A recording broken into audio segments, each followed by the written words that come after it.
ರಾಜರಾಜ ಶಿವಣ್ಣವರು, ಶಿವೋಪಾಧ್ಯಕ್ಷ ರಾಜಣ್ಣವರು, ಮಾದೇವರು, ಎಂ ಕೆ ಶಂಕರವರು,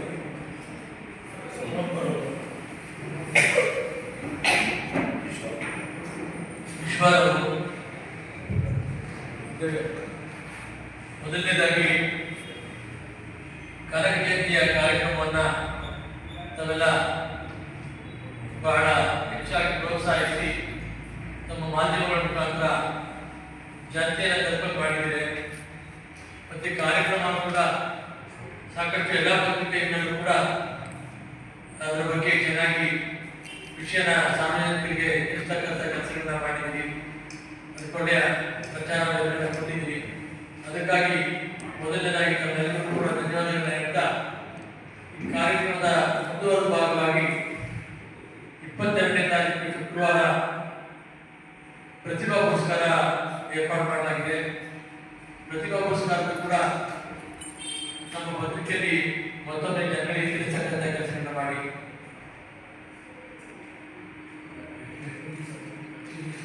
ಟ್ರೈನಿಂಗ್ ಮತ್ತೆ ಸ್ಥಳ ಮತ್ತೆ ಟ್ರೈನಿಂಗ್ ಕಾರ್ಯಕ್ರಮ ಬಡ್ಡಿ 22ನೇ ತಾರೀಕು ಶುಕ್ರವಾರ ಕನಕ ಭವನದಲ್ಲಿ ಪ್ರತಿಭಾ ಪುರಸ್ಕಾರ ಕಾರ್ಯಕ್ರಮ ಇದೆ. ಸಂಜೆ 6 ಗಂಟೆಗೆ ಈ ರಾಜ್ಯದ ಗಣ್ಯರ ಮುಖ್ಯಮಂತ್ರಿಗಳು ಆಗಮಿಸಿ ಕಾರ್ಯಕ್ರಮವನ್ನು ಉದ್ಘಾಟನೆ ಮಾಡುವ ಜೊತೆಗೆ ಪ್ರತಿಭಾ ಪುರಸ್ಕಾರವನ್ನು ನೆರವೇರಿಸಿಕೊಂಡಿದ್ದಾರೆ. ಈ ಕಾರ್ಯಕ್ರಮಕ್ಕೆ ಹೆಚ್ಚು ಸಂಖ್ಯೆಯಲ್ಲಿ ಎಲ್ಲರೂ ಬರಬೇಕು. ಮತ್ತೆ ಪ್ರತಿಭಾ ಪುರಸ್ಕಾರಕ್ಕೆ ಯಾರು ಅರ್ಜಿ ಸಲ್ಲಿಸಿದ್ರು ಈ ವರ್ಷ ಮತ್ತೆ ಕಳೆದ ವರ್ಷ ಯಾರು ಸೆಲೆಕ್ಟ್ ಆಗಿರೋ 10 ಜನ ಈ ಕಾರ್ಯಕ್ರಮಕ್ಕೆ ಬರಬೇಕು. ತಮ್ಮ ಪುರಸ್ಕಾರವನ್ನು ಪಡೆದುಕೋಬೇಕು.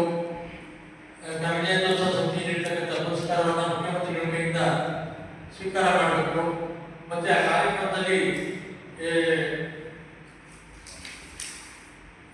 ದಿವ್ಯ ಸಾನ್ನಿಧ್ಯವನ್ನ ಶಿವಾನಂದ ಮಹಾಸ್ವಾಮಿಗಳು ನೆರವೇರಿಸಿದ್ದಾರೆ. ಪುಷ್ಪಾರ್ಚನೆಯನ್ನ ಪಶುಸಂಗೋಪನಾ ಸಚಿವರ ಕೆ ವೆಂಕಟೇಶ್ ಅವರು ಮಾಡಿದ್ದಾರೆ. ಎಸ್ ಸಿ ಮಾದೇವನವರು ಕೂಡ ಕಾರ್ಯಕ್ರಮಕ್ಕೆ ಭಾಗವಹಿಸಿದ್ದಾರೆ.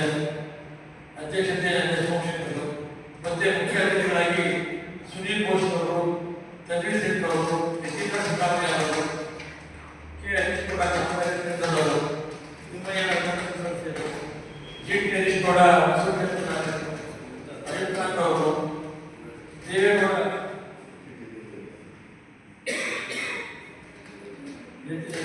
ಜಿ ಟಿ ದೇವೇಗೌಡ ಅವರು, ಮತ್ತೆ ಕ್ಯಾನದ ಶಾಸಕರಾದ ಅನಿಲ್ ಚಿಕ್ಕಮಾಲೂರು ಅವರು, ದರ್ಶನ್ ದುರ್ಗಾನಂದ ಅವರು, ಮರಿಗೌಡರು ಎಲ್ಲರೂ ಕೂಡ ಭಾಗವಹಿಸಲಿದ್ದಾರೆ.